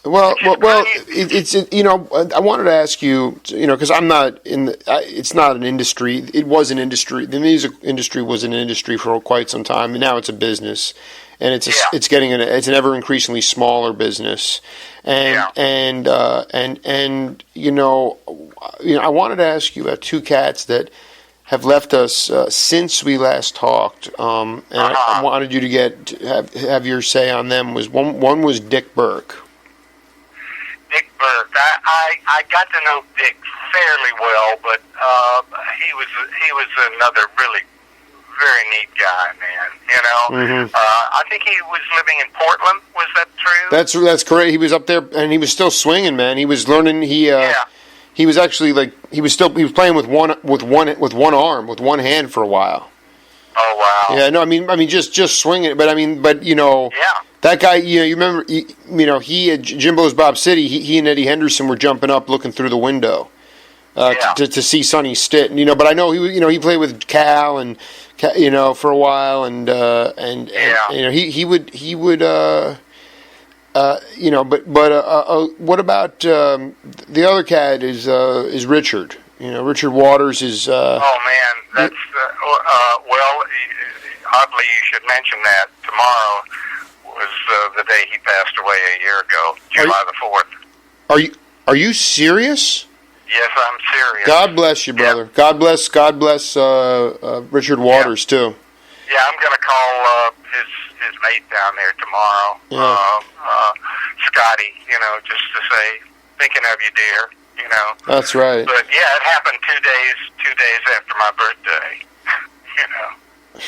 Yeah. Well, it's just. But what are those things that you're holding on that will always, that those eternal, episodic situations that reoccurred with you and Richard, that you. Well, Richard was like a brother. I first met Richard when I arrived in Biloxi, because Richard loved to go clubbing. His folks owned the Gulf Hills Dude Ranch, and he was a water skier and used to. He always loved a nice fast car. He drove a Thunderbird and always had some white lightning or whatever in the trunk, but Richard and I just, we ended up like brothers, because he came to California a couple of years prior to our arriving here, and went to the California College of Arts and Crafts and got his degrees there, and we came out here and we were very, very tight, had been and have been throughout our lifetime. I've known Richard over 50 years, and he will be certainly on my mind tomorrow, and as every time I walk in my studio, this I've got so many of his instruments, you know, and it's just he was quite an innovator, you know, and he always loved music. I think as a kid he had studied keyboards a little bit, and but anyway, when we started stretching the music out, you know, with Bryce and myself and getting a little outside with stuff, Richard would occasionally come to our rehearsals, and then he came over with this odd can one time with a rod coming out of the bottom of it. And I mean, it really was a tin can with a bronze rod coming straight out of the bottom of it. And we put a little water in it and shake it and hit it with a mallet, or finally, I guess we started bowing it. And that was the beginnings of the waterphones. And then he ended up just making all kinds of different instruments and rhythm devices and so forth. And he's No, he will be missed. He will be missed. You know. Pardon? He will be missed. He is missed. You know. And I, you know, do you still have instruments that he made for you? Oh yeah. I've got some. Even inscribe my name on it, you know, and the year. Yeah, I've got maybe, a dozen or two. Not 2 dozen, but I've got, well, maybe with some of the sound devices, yeah. Wow. And I have the original can with the rod out of it. When was the last time you spoke to or played with Mose? It was April the 2nd, 2011, I believe. He came out to Cal Poly, San Luis Obispo. Okay. Yeah. And I played with him down there about 25 or 30 years ago, and when I was working with him. And my uncle was the social director for the school, and he was sort of the paymaster. And my aunt and uncle live in Pismo Beach, and so we played down there. And I just happened to call my uncle, you know, sometime in 2010. He said, "Hey, Lee, you remember Mose Allison?" I said, "Sure, man. Why?" He said, "Well, he's going to be down here in April of next year." I said, "Oh, really? I'll call him up and see if he needs a rhythm section." So my bass player that I play with all the time here in the area, Rob Wright, had played with Mose back in the Midwest. Really? And when Rob lived back there. And so I called Mose and said, "Hey, Mose," I said, "here you're going to be in San Luis Obispo at Cal Poly." He said, "Oh, yeah, sometime next year." This was 6 months prior to the gig. And I said, "Well, if you need a rhythm section," I said, "I'd love to come down and play with you." Yeah. And Rob Wright, who worked with you in the Midwest, could come down. We could come down and do the gig. And he said, "Well, that's quite a bit in advance." But I said, "Well, look, if I don't hear from you by the first year, I'll give you another call." Right. So I called him up, and he said, "Well, yeah, I think that'll work out, Lee." He said, "Can you pick me up at the airport in San Francisco?" I said, "Sure. You know, it's like old times." Right. I was always picking him up at the airport. Oh my God. So I picked him up at the airport in San Francisco, and we drove down. And that's when I was had this CD that I wanted to produce with he and Charlie and myself. So I had a captive audience. We drove down in my wife's Prius, and it's got a great sound system. And after a while, I said, "Well, Mose, how'd you like to hear this thing we did back at the Great American Music Hall?" I said, "Well, okay." You know, I put it on, and he just doesn't like to listen to it himself. Right. So anyway, we got into it and heard some of it. And he said, "Well, that's about enough of that." But anyway, That's cool. That's cool. We went down and worked the gig, and it was really great. You know, Mose is not playing anymore. He stopped playing about a year and a half ago. But anyway, he my aunt and uncle hosted a luncheon at their home, which they have a home that you can throw a stone off their back deck into the Pacific Ocean. Jeez. And so my aunt is, quite a hostess, and she fixes up a nice lunch and or dinner. It was, I believe, the night before, and we played the gig, and the first, it was just a two-set gig, and so after about the second tune, Mose said, well, you'd think somebody who wrote the tune wouldn't forget the lyrics. I got to go get my book. And, Mose was sort of getting to where he would forget a lyric here and there, but, he had such a beloved audience, that they just chuckled a bit. He went off stage, got his book, came back. We played 2 sets. He gave us $5 apiece, and we put him on the plane the next day, and that was it. But it was great to be able to work with him because I hadn't worked with him, in probably 15 years, and it was like putting on a pair of old slippers, How was it? How do you approach that proactive style? I like that, where you engage him and say, hey, you need a rhythm section, right? That's how it came about. Yeah.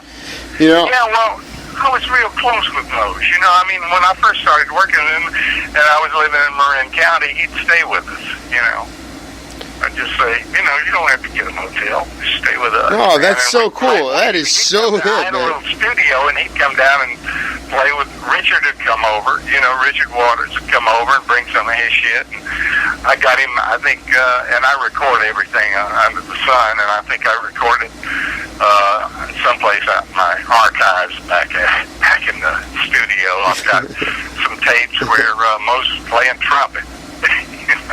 Yeah, do you got to get this stuff? I'd love to see this archive at some point. This is unbelievable.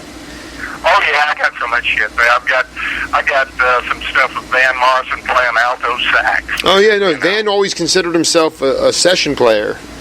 Yeah, that guy was an incredible sax player. Who? Van Morrison. Oh yeah, Van. Well, he was my neighbor, In fact, I thought I'd only done one album with him. It turned out I've done 3.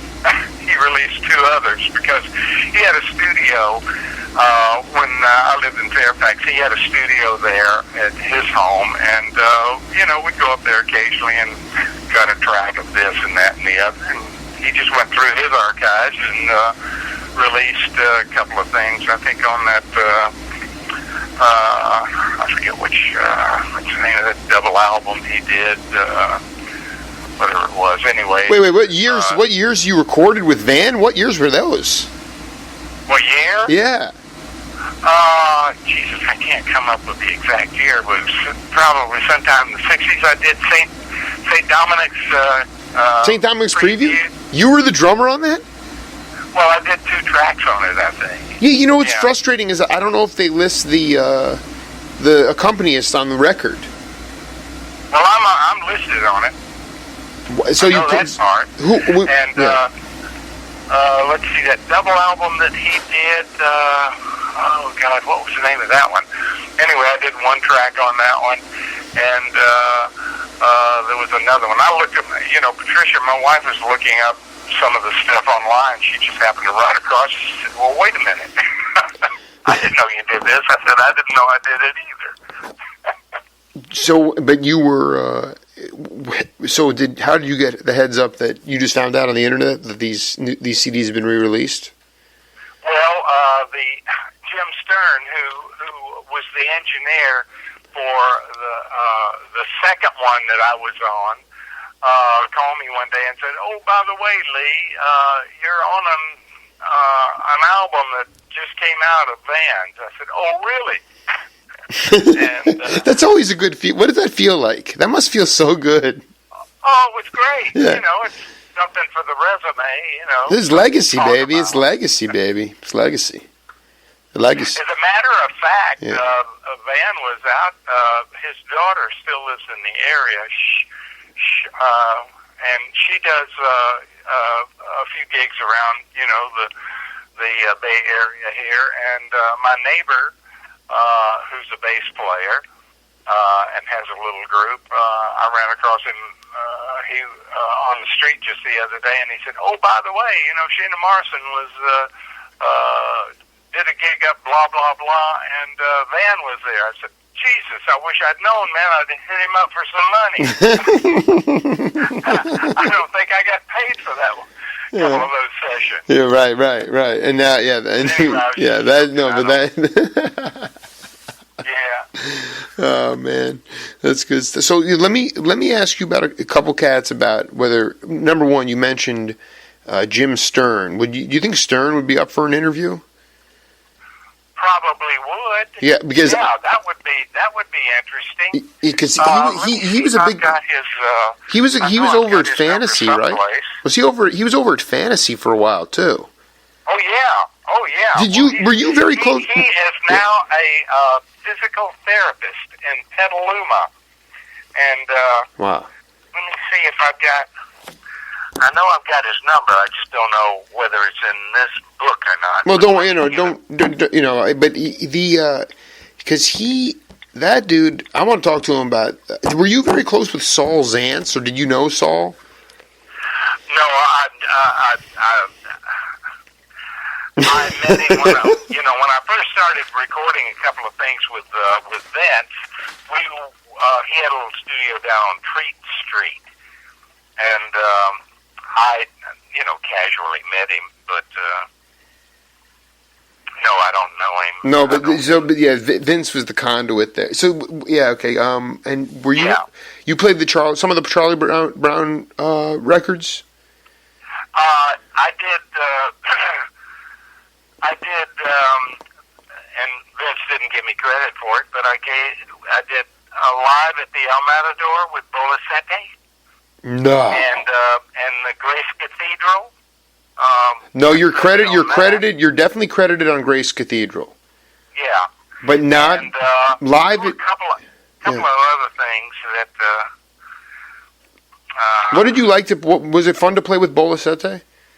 Oh yeah. What do you remember about those gigs? Because that's special. Those are iconic albums. Yeah. Well, I remember that we had three cancers in the group: Vince, Bolicete, and myself. Wow. And Tom Beeson was the bass player. Tommy, I forget when his birthday was. I think it was April or so. But it was always fun playing with Bolicete. He was always just a joy, always happy, smiling, and playing his ass off. Yeah. That's just, and so I can't seem to find Jim Stern, but if you look up Jim Stern in Petaluma, area code 707. Okay. He's a physical therapist. He's got a big studio there, and he also has a recording set up. I'm sure in his home. Most of his stuff's done digitally now, so. But it's cool that he's still hipping you to the idea, that stuff's coming down the pike.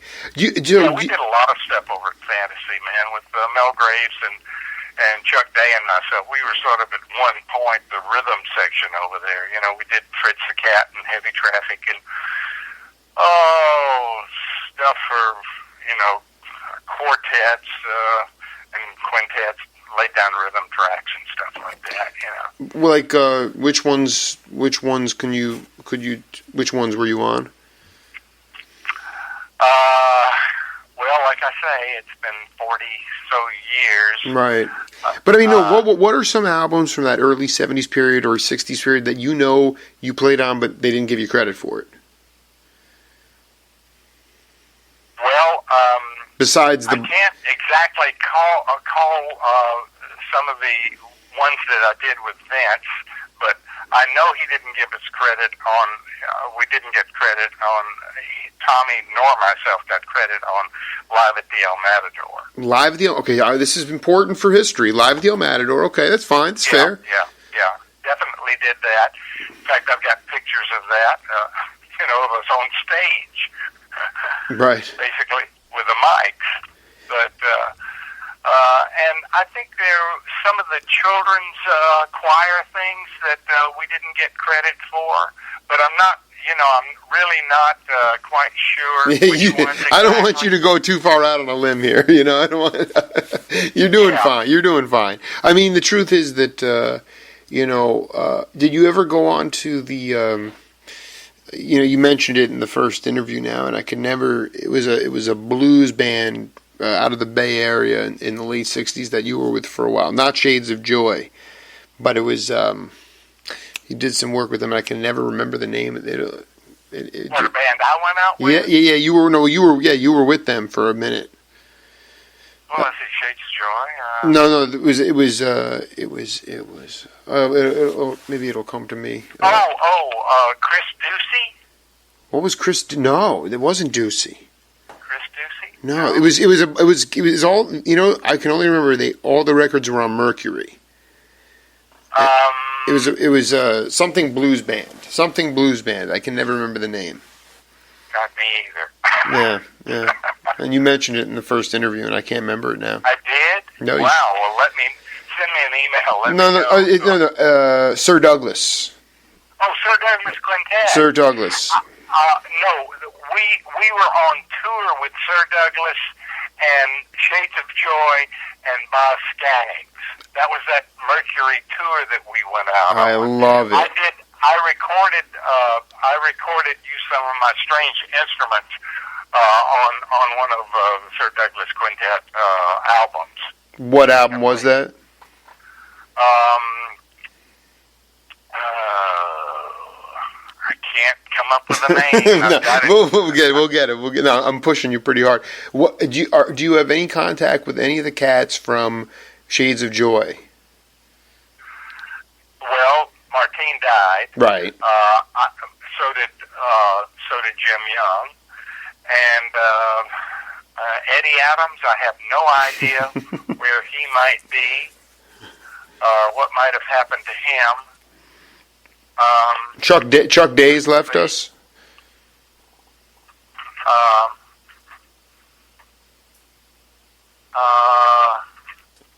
Who was the other?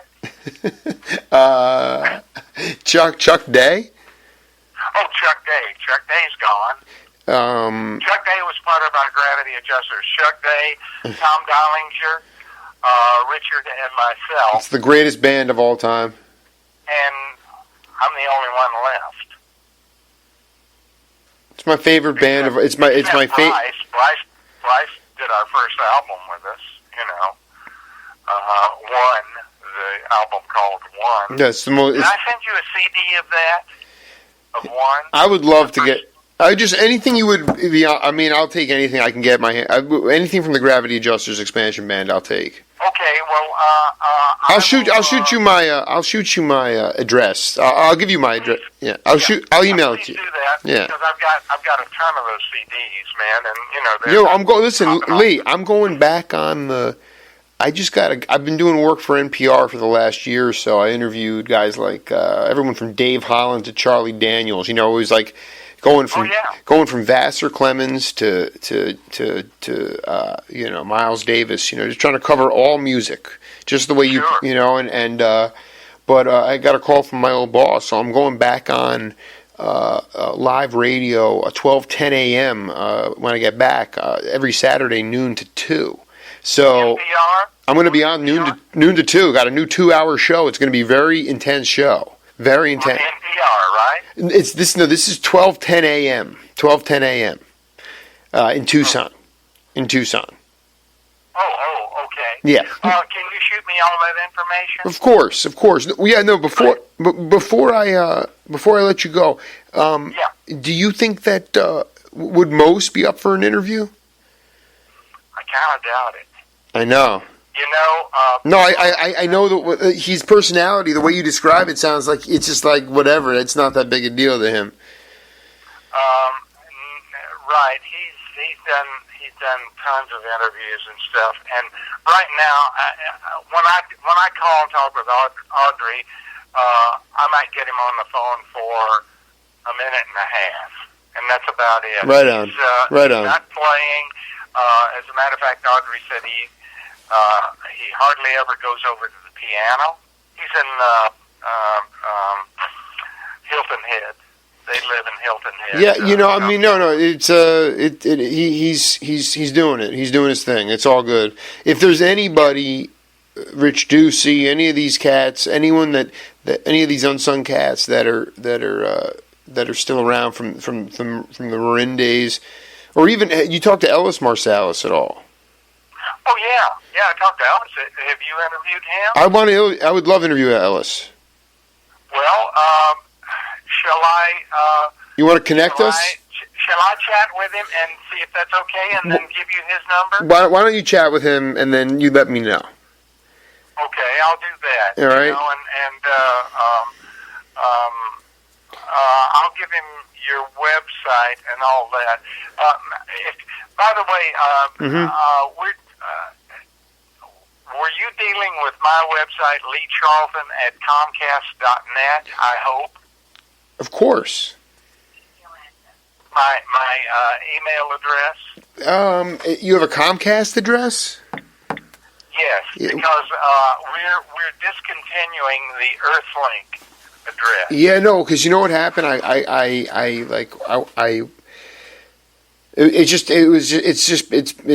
so glad that I know the spirits told me to reconnect with you because it's Richard's 1 year anniversary tomorrow. That's crazy. Yeah, that's just insane. Yeah. So yeah, just give me the new email. What's the new email? Lee Charlton, LEECHARLTON. Yep. At Comcast.net.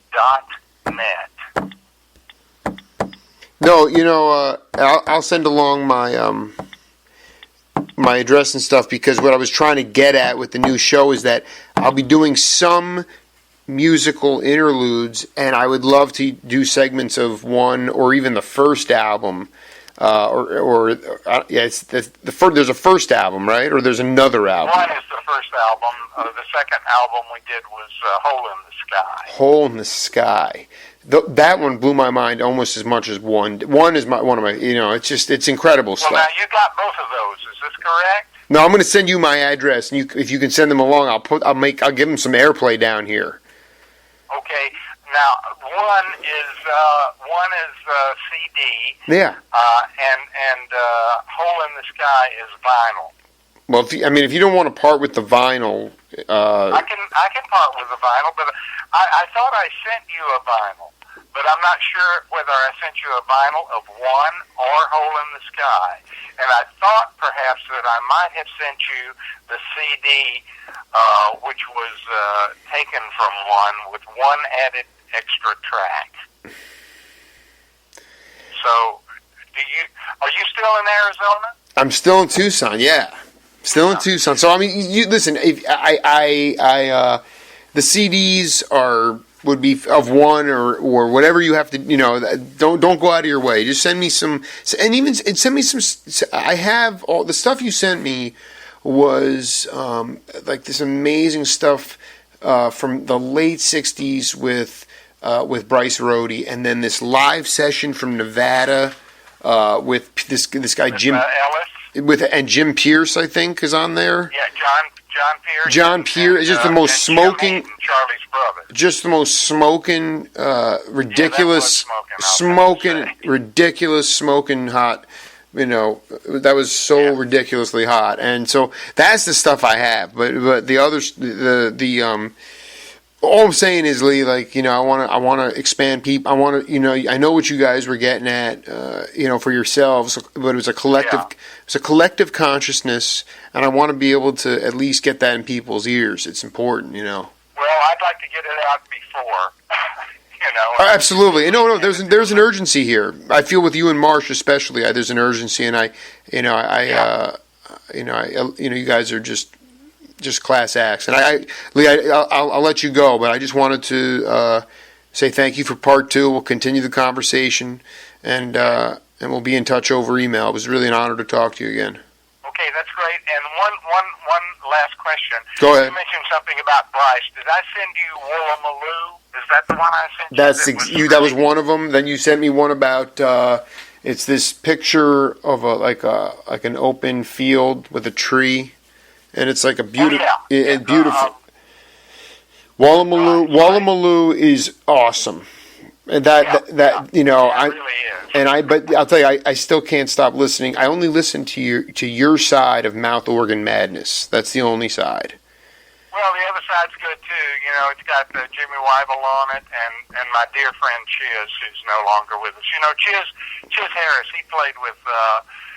He was Jerry Lewis's drummer on the Telethons for years and years and years, and he also played with the Gerald Wilson Big Band. That's classic. That was the guy you talked about him. Yeah, you talked about him earlier. Yeah. And what about Weidel? You knew Weidel. How did that album even get pressed? Well, Roy Hart and Harry Babison had they were Babison. Yeah, they had the Nocturne Records, and they had a studio, and that's where we first recorded our album. He used to record all kinds of people down there, man. I've got a ton of shit that was done on Nocturne Records. Oh my! He's got Art Tatum and then a whole bunch of people. That he recorded. Unbelievable. I need Bryce's number too.